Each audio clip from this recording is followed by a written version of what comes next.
So once again, we say welcome to the celebration, Lagostalks celebration of the International Women's Day. My name is Oluwakayode, as you already know, and once again, a happy International Women's Day to you. Yes, this is to show that International Women's Day, celebrating our women, is not restricted to women. It is a responsibility of every single person, because women rather are humans just like every other man. Today, we are actually at the top, at the zenith of a building, and take that literally, somewhere in the central business district, we could say, of Lagos, and we're again interviewing a top performer, a high flyer, someone who is high up there in the corporate ladder, someone who has been influencing decisions, providing services for you, I believe, or even a member of your family.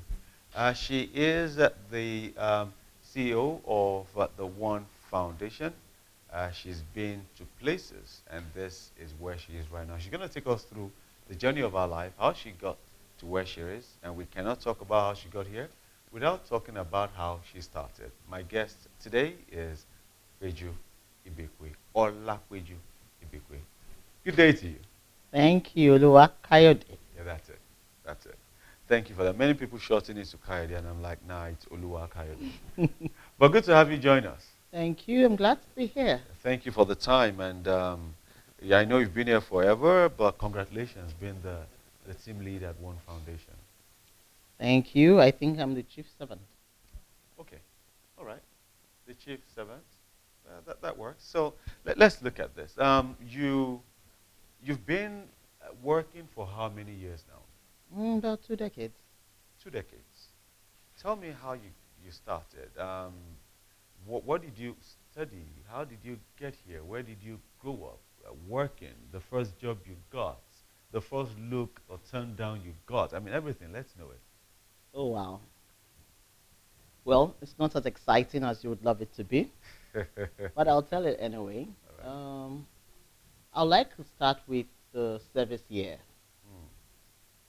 Mm, which was immediately after university. I had my first degree in mass communication from the University of Lagos. I did an internship with a TV station where I was in the newsroom. I was a reporter covering different bits. I wasn't limited to a particular bit, so I learned to handle the camera, write news stories, voice my stories, edit my stories, the packages, and share mm, for broadcast. And afterwards, I went for my youth service, which was in Kebbi State. It was fantastic because Kebbi at that time seemed to be at the end of the world, mm. just right the border town near Sokoto. So in Kebbi State, I was the producer and presenter of the Corpus TV show. I was the editor in chief of the what we called it then was editorial board, community development group. I also did my personal CD, Mm. which was the first documentary on Kebbi State. I found the story rather interesting because I read the history of Mohammed Kanta, who seemed to have been a major leader of different countries, neighboring countries, Mm. including Kebbi. I think that was a Kanem Borno Empire. I'm not sure if I'm correct.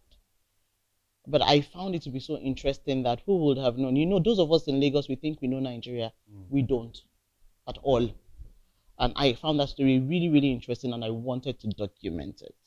I wanted people to know that we had such rich history and cultural heritage in Nigeria, especially in Kebbi State. And that was one of the things that inspired that project. So I went around Nigeria interviewing past governors of the state, except those that had gone on to glory. And we had to do the editing of that project in Abuja. Now, for context, the trip from Kebbi to Abuja is about 8 hours by road.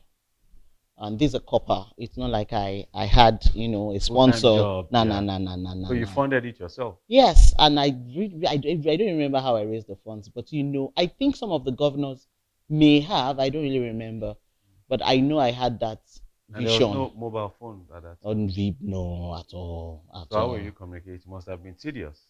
Communicating with who I exactly? mean, getting to the governors. Now, I can easily send a WhatsApp message. Are you No, there in was town? landline. Okay. And I worked with the government house Okay. in Kebbi Right. State. So Okay. I had the chief press secretary then. I shared the vision with him. I wrote the script and shared it with him to edit in Okay. case there were any fallacious statements Yeah. in my own um, my own caption and narration of the history of the state. You really cannot tell people's story better than they can. Yes. Yes. So he was like the editor to review the content. Even though I got most of my resources from the local library, but then of course he took a view on it and made some edits. Made some edits, and yes, it was a fantastic experience. There were challenges. Maybe funding was a challenge then, but I realized that I usually don't see challenges. I always see possibilities. So when I put my heart to do something, I get it done.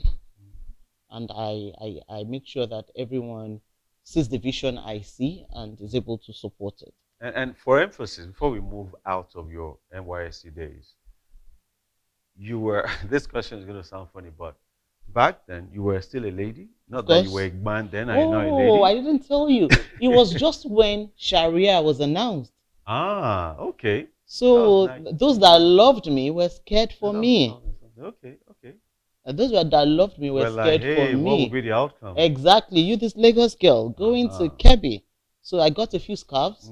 I Okay. added a few scarves as part of my Yeah, wardrobe, yeah. right? But I had my corpus uniform. Okay. I remember very well. I was one of maybe the only student. Sorry, I said student. The only copper Upper then. that got like 3 or 4 replacements Okay. on my corpus Because uniform of your movement. because it was Yeah. basically my uniform. They I needed was to know always you were on a it. copper. Yeah. I was always on it, and I was going everywhere from Mm. even my TV shows. That was the Okay. uniform. My engagement with all the different stakeholders. That was what I was going with. So All right. the So, wear and tear was very fast. all right. So back to what I was saying, which is that you were a lady then. You're still a lady now. You didn't see limitations. It was not a camp limit restricted to ladies. There were guys there. Of course. But you took it up and you do it. So emphasis on the Yeah. fact that there are no limitations Of for course, women. there are no limitations. All Now right. you really you're taking you back memory lane. I remember that when we were to choose our leader Yeah. for the editorial board community development group, Mm. there was actually a voting process, Okay. and the guy was my opponent. Okay. It's amazing. I always say I won't go into politics, but I actually started up with At politics. that time, yeah. Yes, and we read out our manifesto, And you and I won. was voted. No And rigging. no rigging. No ballot snatching. Nah. But anyway, so when you left the camp and you got to town, how Yes. did you get a job? How did you, get into the corporate world? Okay, so I went back to media. I was doing a few things. I also did some teaching. Okay. I did teaching and the media before I went into banking. Um, there was a reason why I went into banking, but I probably don't want to say that Okay. on air. I wanted to further some other projects. Yes. So yes, I went into banking. I started off as a teller, right? Then I went into customer service, funds transfer, the works till becoming the head of operations Okay. in banking. Then I went into strategy and business intelligence, quality assurance, branch development, and a few more other responsibilities before I went back into brand management and communications. So you found your way back to something close to your first love. Yes, and I must say, while doing this, I also was still doing my production because I used to work with Sterling Bank, right? Then, and Sterling Bank is such a fine, I would say it's a unique and fantastic institution that is ready to support your passion. And there's actually something they call live your passion. Okay. So once it is not competing with your primary responsibility in the organization, the organization actually encourages you to go ahead and express and Wow. express yourself, especially when what you're doing. Because I remember then I was producing and presenting a TV show, Okay. and the TV show then was aimed at inspiring the youth to be Mm. the best they can be. Right. So the organization had no issues based on the HR policies. You could go ahead and do it. So I was still doing that. So yes, people will see me on TV and then come And back to at the banking work hall and and say, that. "Oh, Okay. Were you then number we just one? see you." Yeah, Mm. yeah, that happened. Okay. All right. That's good there. So, I mean, you finally got into the banking sector, and from you say you did teaching, you still maintained your love for production and the Yes, media. yes, But now you're heading a foundation. yes. Now, for many people that are working, they get locked in a transition period. Hmm. How do you know when to switch jobs? Saying, okay, this is my passion, yes, but it can't satisfy my lifestyle or daily needs. I can do this on the side. How do you balance that out? Okay, so people do things for different reasons. Some people change jobs because they want better financial remuneration. Some people change jobs because they have to maybe move to a completely new location. Okay. In my own case, changing my role was more of, I would say, conviction. Hmm. I had gotten to a point in my life where I felt that I needed to make more impact with my existence. I feel strongly that that usually happens to a lot of people when they get to a certain age, because you realize that life is more than bread and butter. Hmm. Your life needs to matter, not just to yourself and your immediate family, but a whole lot more people. So I felt a strong nagging that I needed to impact more lives. And this was a fantastic platform, and I am extremely grateful to the board of Sterling One Foundation for giving me this opportunity to express this passion in this role. I have also done CSR in the past, so it's not something that is coming. Most of the Okay. content I've actually You're talking produced. about the youth and all Yes, it that. has Yeah. always been to support people, Hmm. to help them be more than they are, to support them to see what they could become, to Hmm. dream, and not just to dream, but to achieve Okay. those dreams. So I think it has been a running theme in my life You're right. from the very beginning. So I am not surprised Okay. um, at what I'm doing now. I am extremely glad, and I am also very grateful for all the different partners that we have that have similar goals, Okay. that we're doing this work together. Yeah. Okay. And talking Sterling One Foundation, what is your average day like? Hmm. You know, I can't imagine what's going through your mind. Where do I start from? What do I say first? I So the truth is that no 2 days are the same. was gonna ask that. Great. So I cannot even tell you this is what an average day is like. So I'll give you an example of yesterday was Tuesday, right? No, yesterday No. was Yes, it was Wednesday. Thursday. Thursday, Yeah. right? See, it's a blur, but Mm. then please forgive me. So yesterday was so for the purpose of this show, Yeah. I would not call what yesterday Okay. was. All right.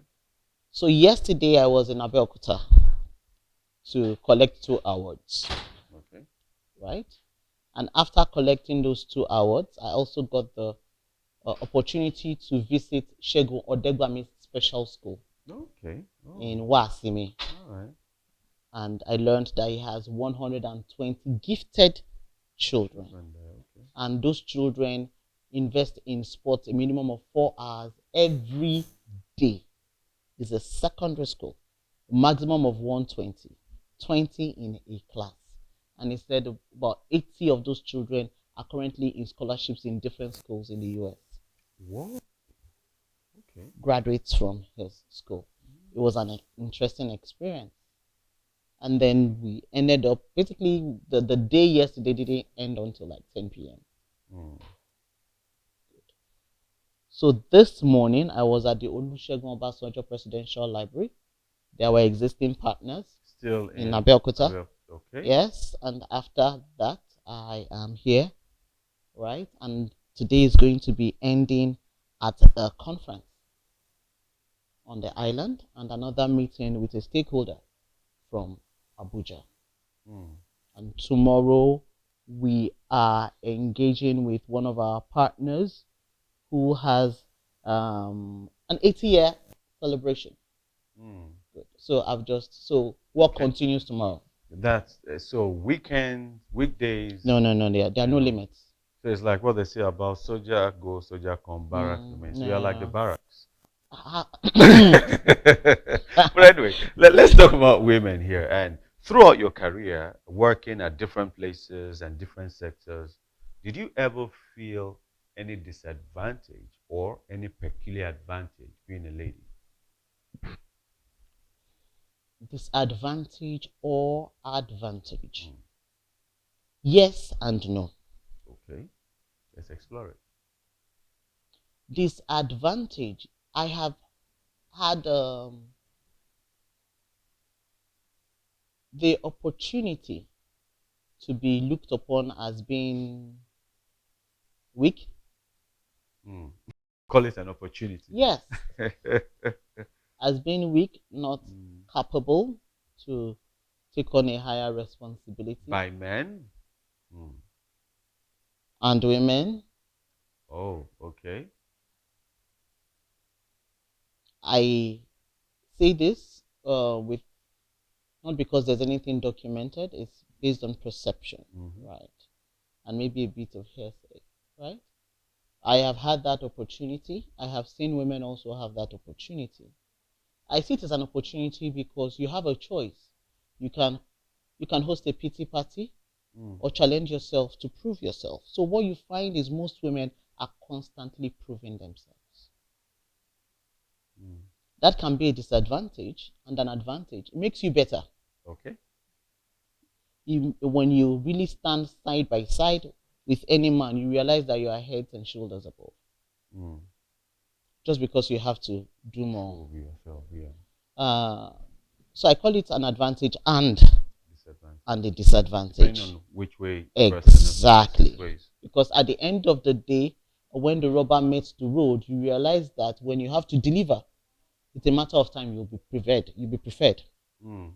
You'll be chosen because you have paid extra price.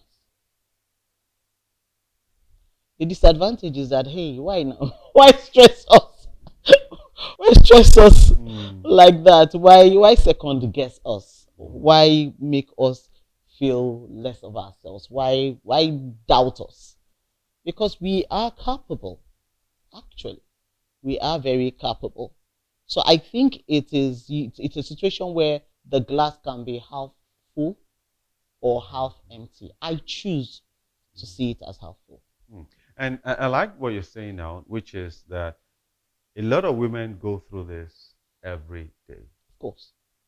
But your reaction to it will determine whether you become better or weak. Exactly. So how did you manage to deal with this? What are those practical things that you did? Because you're vying for a position, and I'm very sure there must have been cases where men you were better than were probably promoted ahead of you or given audience while you were not. How did you deal with all these setbacks, you call them? A bit divergent. I'm Mm. not necessarily the type that goes around looking for roles and responsibilities. Okay. I just do my work. Okay. Right? Okay. What I'm saying will definitely all work for most people, because if you don't ask for it, you're not going to get nothing. It, yeah. But I've been privileged to work with very wonderful people. Okay. That you don't have to start making demands Mm. for them to do great things, right? I've been very, very privileged, right? So this is what I'm saying is not one size fits all. But in my situation, I just focus on my work. I focus on my convictions. I am conscious of the fact that the work I do is not. I'm a Christian, right? So I believe that the work I do is not for any man. I work for my conscience first. So I do what I will do at the quality I will do it, whether anybody is watching or not. Right? So I focus on my work and I do it. I when I set a goal, I try to achieve it. I try to fail forward, right? Because yes, you do make mistakes. I have made mistakes, right? But when I make those mistakes, I identify the learnings from it. I try to do better the next time I have an opportunity to do the same thing. Now that is my mindset and that is what drives me.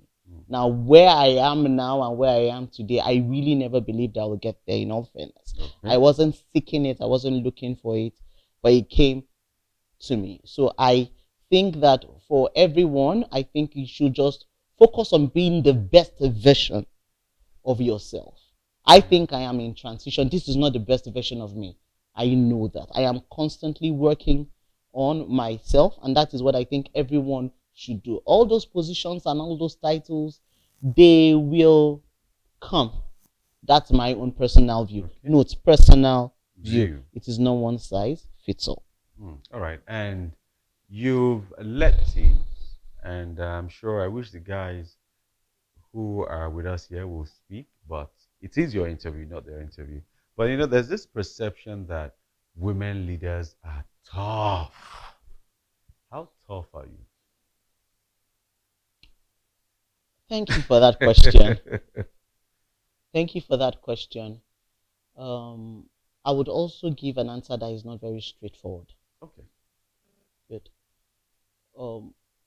If you deliver high quality work, you know your work and you do it well, I don't think I'm tough at all. If you are intentionally lazy, you choose not to give your best, to the work you are doing, I would help you by being a bit hard on you. And it's just the same way I believe our parents have helped us. Right? Because I do not, I think everyone that works with you, it's an opportunity for them to be better than when they joined you. Right? It's just an opportunity. If they choose to continue being lazy, then they're not ready to continue being a part of your team.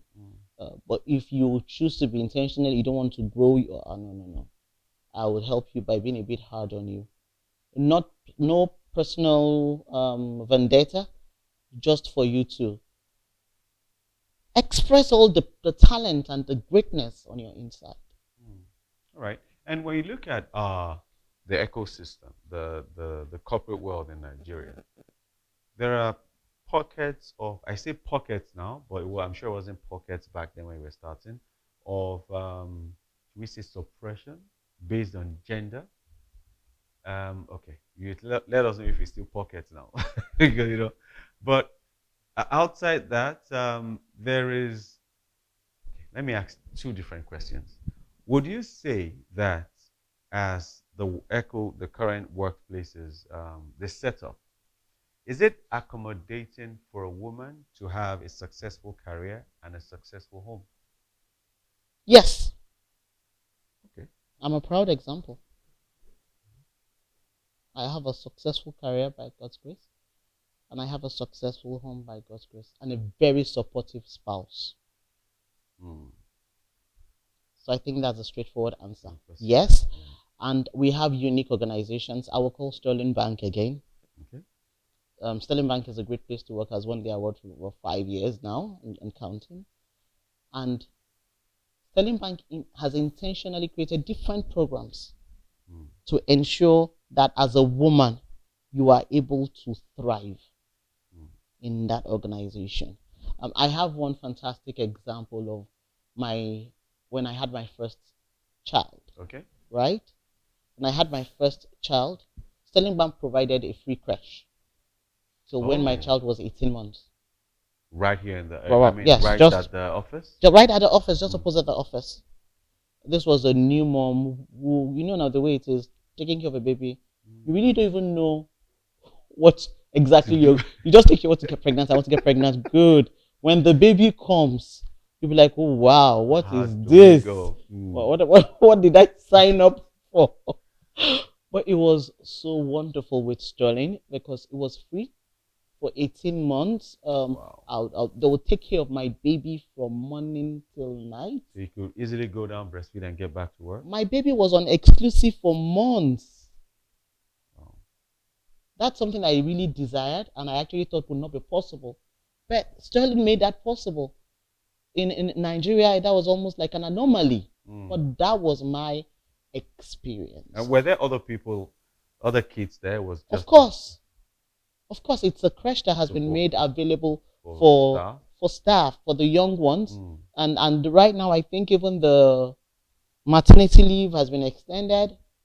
There's paternity leave now in Sterling because they realize that taking care of a child is not just the mom's responsibility. So there are programs right now. There are even programs, antenatal programs, funded by the bank for staff, just to ensure that the entire process, because there's a lot to learn, especially if you're having your first baby. And most times babies are not even the same, so you always need a refresher course. That's it. And this brings to mind, I mean, the question I was going to ask originally, which is, are we doing enough for the woman? No, we are not. Because what should be happening is, what I should be saying is not Sterling Bank has. I should be saying the private sector and the public sector has. So different organizations need to take this up. We all need to be intentional about making the woman thrive, because women are excellent to have on your team. They're very loyal. They're very intelligent. Well, it's International Women's Month, so I can say this, right? Well, go ahead. They're very loyal. They're very intelligent. They're very hardworking. Excellent attention to detail. They are insistent on following through. And they are also very intentional about maximizing value from every kobo or naira they're responsible for. They usually, men are also good, please. Yeah, don't feel like it's your month. But, so, I mean, in a nutshell, what you're saying is, as a people in the corporate world, we need to go beyond having purple e-flyers in March to celebrate the International Women's Day and just saying women are great on social media. We need to activate the processes that will prove the fact that we've identified the greatness in women and make things easier for them. Because Oluwakayode, you hit the nail on the head. I personally do not believe in just 1 month to celebrate, it's International Women's Month, and then you're silent for the rest of the year. No. The theme this year is about accelerating action. Yes. Everyone should be intentional to accelerate the action that make women thrive 365 days in the year.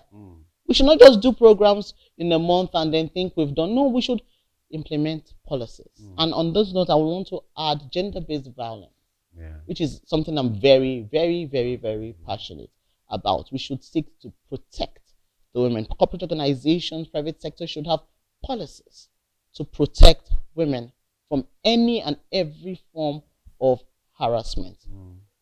Processes and the programs to support them if they or shall I say their circles of influence have been victims, to ensure they can overcome whatever temporary setback that they have. That temporary for some people can be a year, for some people can be 10 years.